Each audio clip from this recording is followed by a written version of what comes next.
Hi, welcome to The Shed. I just got done talking to John Mlynczak, and one of the topics that came up was this idea of creating a circle of creativity between your students and your other students and between your students and yourself.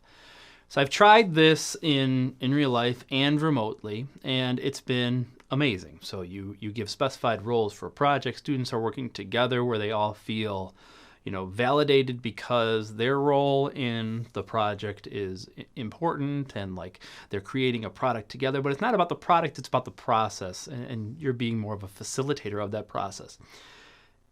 If you are like me and you've had experience with doing this, even in real life, sometimes there's some things that can get in the way. You have students that like to take the lead, and they'll take the lead. And then you have students who like other students to take the lead, and they'll just kind of hang back and then maybe participate just for the presentation and not get a lot out of the collaborative, creative thing that we want our student to experience.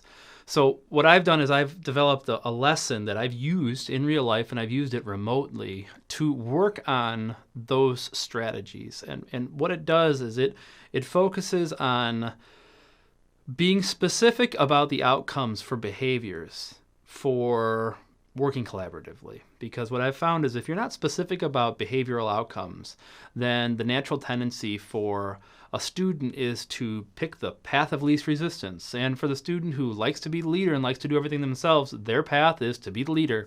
For the student who wants everyone to do things for them, that's what they're going to do. But if you define what these behaviors are supposed to look like, the outcomes, then students are going to be more likely to, demonstrate what that looks like. And the cool thing about this project is, yes, it's important for the teacher to say what these things are and to model these expectations.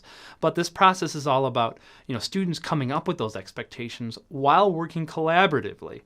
So when I start any online lesson, whether it's remote or hybrid, I start by asking them a question for attendance. I found this is great for, starting engagement right away because students are answering with something that's personal to them. So, it's not just like I'm watching a screen and observing the lesson. I'm part of the lesson, and what I say is important. And if it takes 10 to 15 minutes more to do attendance, then I think that's a success because students are going to be more engaged, and the learning is going to be a little deeper. So for this lesson, my question would be, what does positive group work online look like? Now they can choose that one, or they can choose the flip side. What does negative group work online look like? And the trick is, I'm sure you've experienced this before, is you'll do a question like this and you'll have the first couple people in the alphabet will give theirs, and then everybody else's answer will be some version of what they've already heard. So the trick is you can't repeat what the other person said.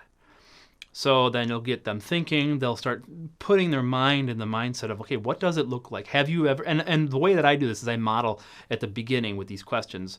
I'll prompt them by have you ever been in a class where you have been part of a group that worked really well and time flew and you got all this stuff done and then you had something you were proud of at the end? Have you ever been in a group where, things have been difficult? Maybe they've been some infighting. You didn't feel like you were part of the group. So I prep the question with those kind of questions. And then when students say their answers, I validate them. So I would start with that, and then I would move to, what the goal is. The goal of this lesson is to make sure that everyone knows what it's supposed to be like to work positively, and share with them, be transparent with them. Say I want you to have this experience, but these things could happen.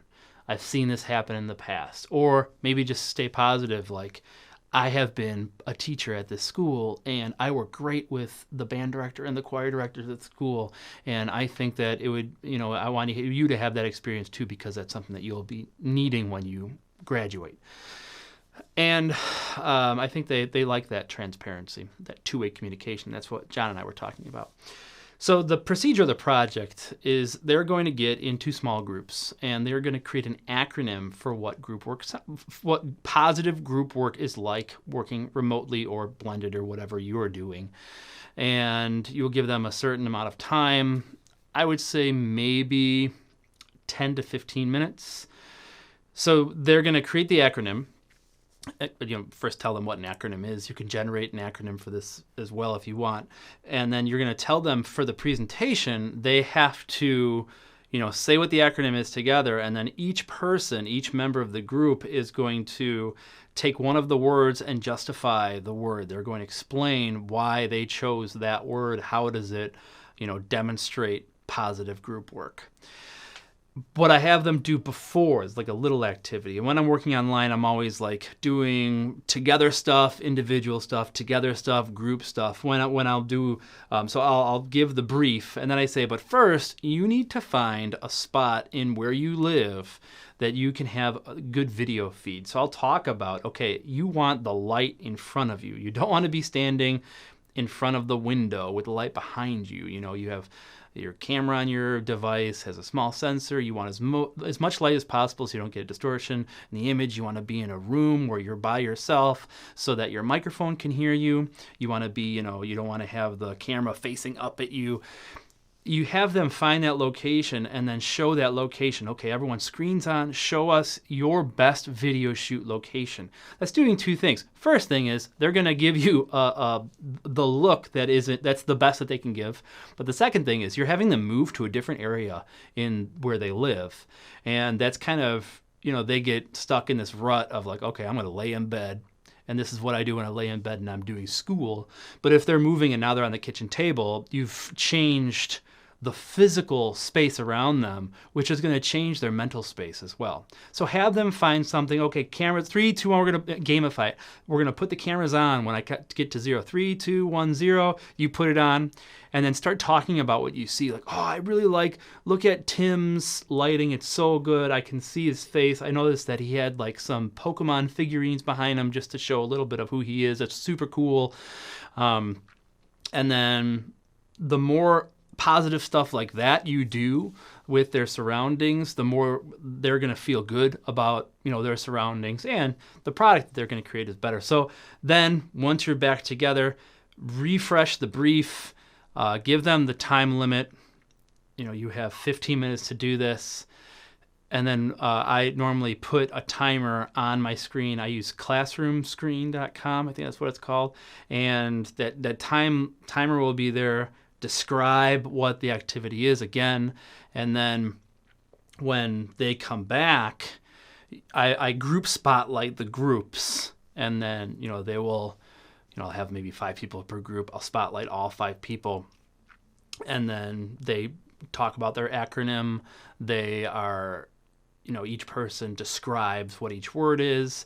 And since they're talking about it, and this is the cool thing about this project, since they're talking about it, without you saying it specifically, they are going to exemplify some of those characteristics that they are generating themselves. And that's the special thing. That's where the magic happens, is when they are coming up with it. And the things that they're going to talk about are engagement. They're going to talk about focus. They're going to talk about cooperation. They're going to talk about transparency. They might not use those words in the discussion. You can use those words. And then put a poll up. Have the class pick what their favorite acronym is, and that's the acronym that you use when you're talking about group work, when you're talking about collaboration in the classroom, whether it is online or whether it's in person. And then you have to revisit it. It's one of those things where it'll work the first couple days. But like I said before, if the behaviors aren't specified, students are going to take the path of least resistance, the learned behavior that they had from before, which might not be the best one. So bring back that acronym. Talk about it. Don't talk about it after the fact. Don't wait until something goes wrong and say, oh, we got to remember SPICY, our acronym. No, talk about SPICY. I just made that one up. I don't know. Talk about SPICY before something could go wrong. Always remind them of that so that when they're in activity, when they are collaborating with each other, they're thinking about it. So hopefully that helps. If you do that, then you can do an activity with whatever your specified subject area is, whether it's art or civics or music, because once we train them to be good learners and good collaborators and good cooperators and good people, then they're going to do whatever we give them well. Thank you.